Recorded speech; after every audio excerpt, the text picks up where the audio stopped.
ক্বালা ক্বালা রাসূলুল্লাহ সাল্লাল্লাহু আলাইহি ওয়াসাল্লাম তালাবুল ইলমি ফারিদাতুন আলা কুল্লি মুসলিম ওয়া মুসলিমা। আনাস ইবনে মালিক রাদিয়াল্লাহু আনহু হতে বর্ণিত, রাসূলুল্লাহ সাল্লাল্লাহু আলাইহি ওয়াসাল্লাম বলেছেন, প্রত্যেক মুসলিম নরনারীর জন্য জ্ঞান অর্জন করা ফরজ। হাদিসটি আল মাকতাবাতুস সামেলা সুনান ইবনে মাজাহ উল্লেখ করেছেন, হাদিস নম্বর 224। হাদিসখানি কিন্তু বহুল প্রচারিত। জ্ঞান অর্জনের মাধ্যম হলো পড়া, শোনা এবং দেখা। এর মধ্যে সবচেয়ে পড়া বেশি গুরুত্বপূর্ণ। রাসূলুল্লাহ সাল্লাল্লাহু আলাইহি ওয়াসাল্লাম এখানে পড়াকে নয়, জ্ঞান অর্জন করাকে ফরজ বলেছেন। তাহলে যে পড়ায় জ্ঞান অর্জন হয় না, সে পড়ায় পড়ামলটির ফরজ রুকন অর্থাৎ অবশ্য পূরণীয় শর্ত আদায় হয় না।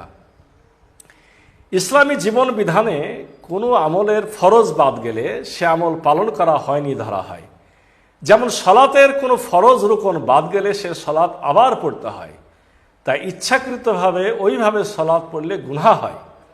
তাহলে হাদিসখানি অনুযায়ী কোরআন পড়ায় জ্ঞান অর্জন হয় না, সে কোরআন পড়ায় ফরজ বিষয় বাদ থেকে যায়।